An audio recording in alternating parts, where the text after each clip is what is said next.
In this video, we're going to have a look at globular star clusters.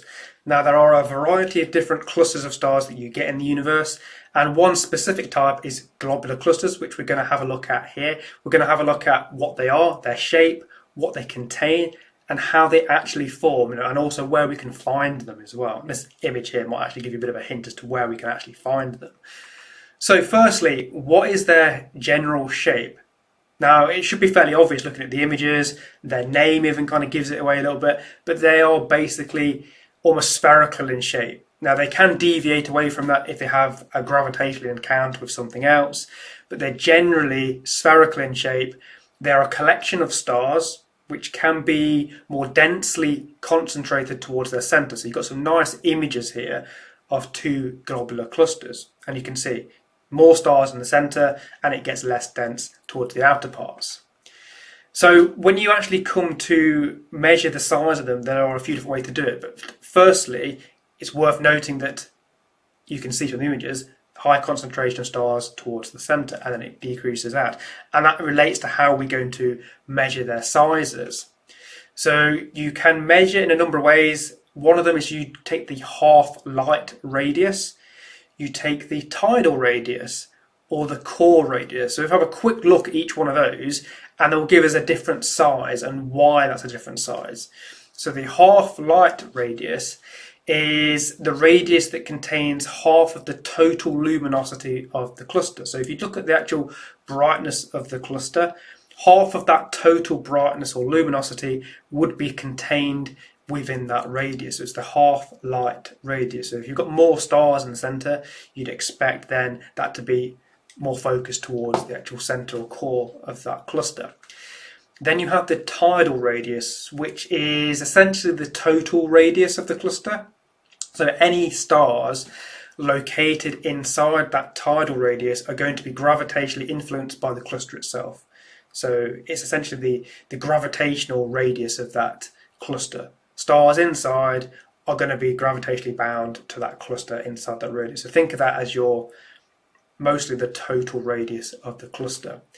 And then you have the core radius, which can be smaller than the actual half-light radius. And this is if you look at the surface luminosity and you measure it as a function of the radius, so from the center to the outer parts.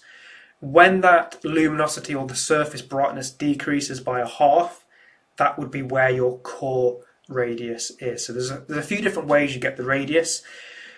Just to give you an idea of the actual sizes, and we'll compare it to the solar system in a minute. But if you were to have a small half-light radius compared to a large total radius, that suggests most of your mass, or most of the stars, are located in the center part of the cluster. So it's more centrally focused with the mass. That's if your half-light radius is small compared to the main radius. So size-wise, you're going to find that the half-light radius is about 10 parsecs. And that's, if you think about 1 parsec is about 1.326 light years, if that means any more to you. If it doesn't, I'll compare it to the solar system in a minute. And then your total or tidal radius can be about 100 parsecs. Now they're actually on the large side. Actually, most of them are more than likely going to be smaller than that. So they're generally reasonably small, compact objects.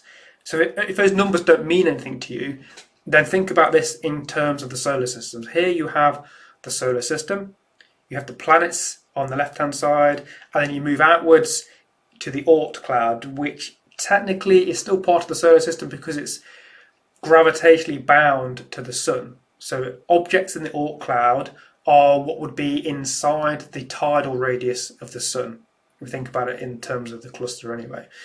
And then to our nearest star, it's about 1.3 parsecs.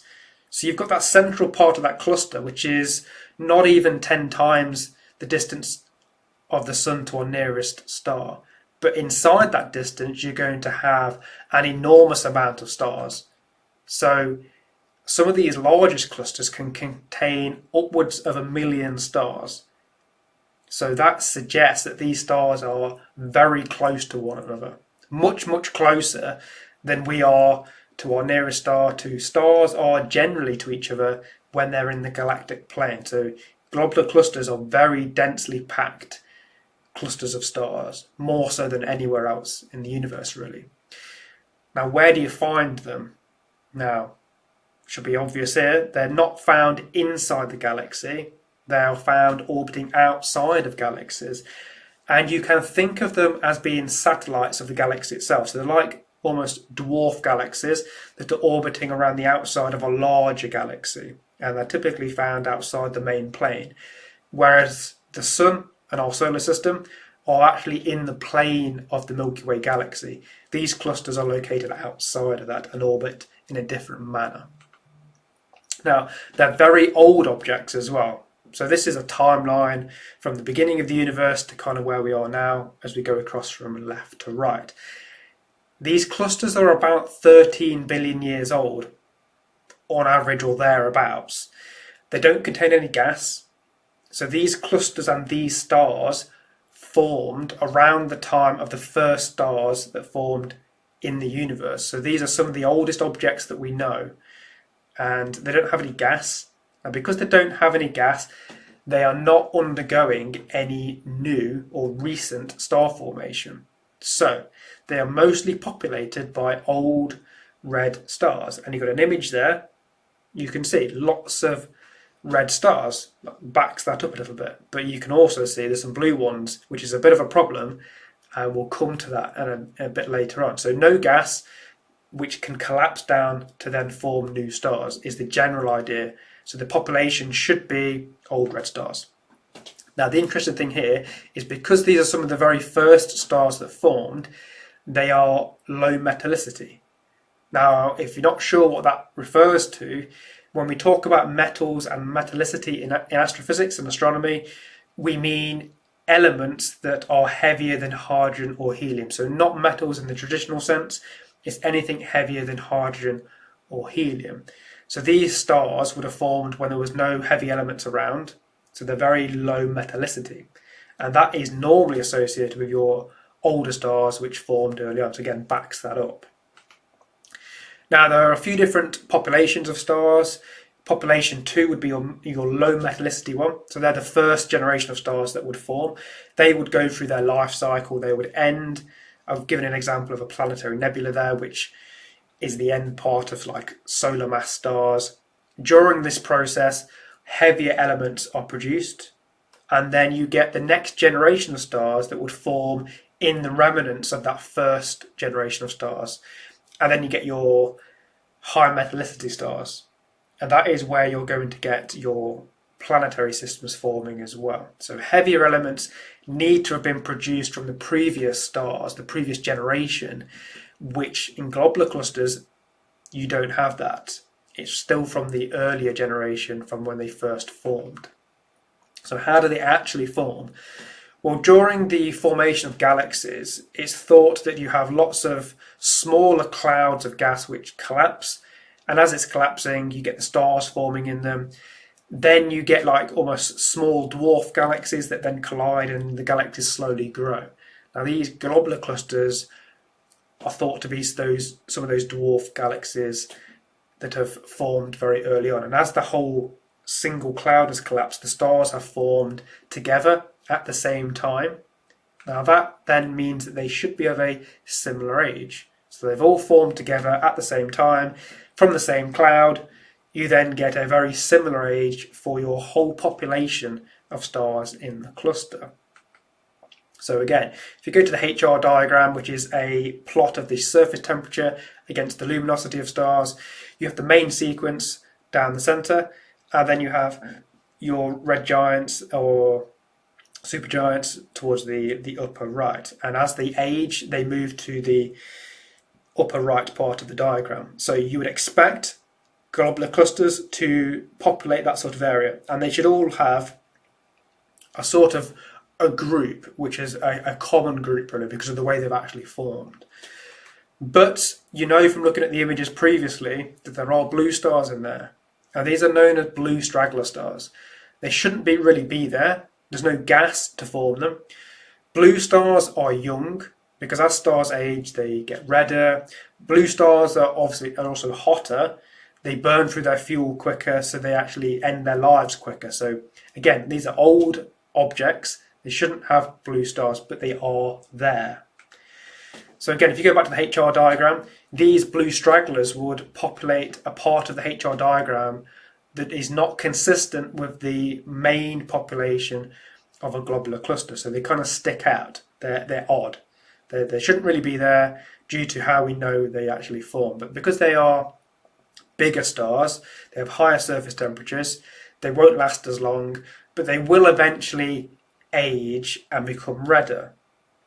So as they age, they will move over to the giant phase as they swell up. Now, the very, very biggest of those, some special cases where they might not necessarily do that, but they will still age and would likely become redder. So again, that hints towards these blue stars being very young and being quite large, because they have to be larger to have that higher surface temperature. So what is happening here? Why have we got the blue stars when in reality we should have an old generation of red stars? Well, in these globular clusters, we know that they're very densely packed. So the stars are very close to each other. So you have a lot of very close binary systems where you've got two stars orbiting a common center of mass, but they are orbiting very close to one another. And this is actually very common in globular clusters. Now, because of that, and because the stars are very close to each other, you can get collisions between the older red stars, which then form a new, larger blue star. Because even in an old red star, the central core is what is generating the energy. So the hydrogen is fusing in the core only. So the outer parts is still a lot of hydrogen. So if you then collide them, there's still plenty of fuel there for a bigger star. We used to have double the mass, basically. So you have the collisions of stars to create the blue ones. Now, normally we would say that collisions between stars is incredibly rare. It doesn't really happen.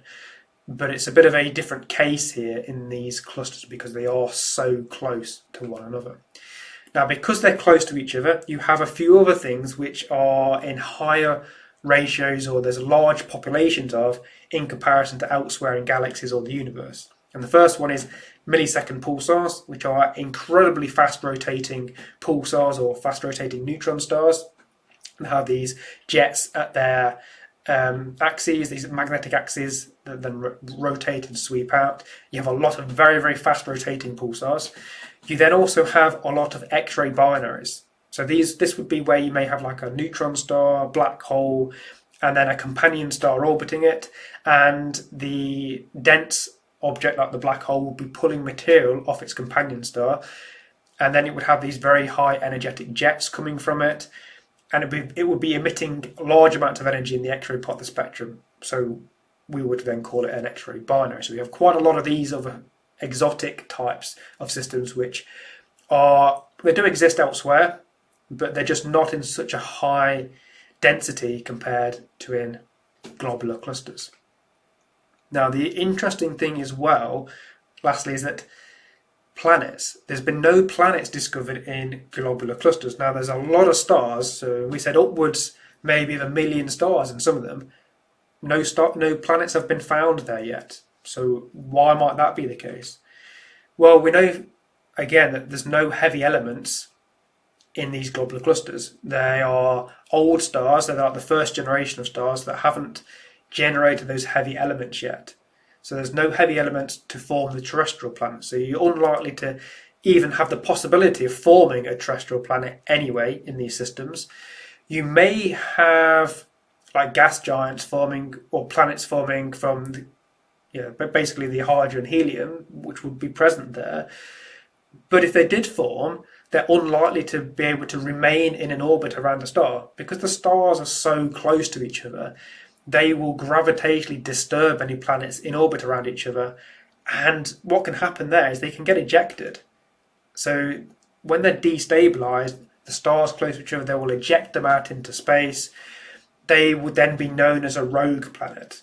And rogue planets, they don't have a host star. They are moving around in space without being on an orbit attached to a star. which is known as a rogue planet. Now, the interesting thing about rogue planets and what we have found about rogue planets so far is that we have found them orbiting outside of the galaxies in the same sort of location as these globular clusters. So it could be that these rogue planets we found may have originated from globular clusters and have been thrown out to orbit the galaxy outside. It could also be possible that they were inside the galaxy themselves and they were thrown out of the galaxy in a similar sort of process. But we know dynamically that planets can't exist on stable orbits around stars in globular clusters. So it could be a plausible scenario as to what might have been populating these rogue planets that we found outside of the galaxy so far. So thank you for watching, and if you enjoy, then check out some of the other videos.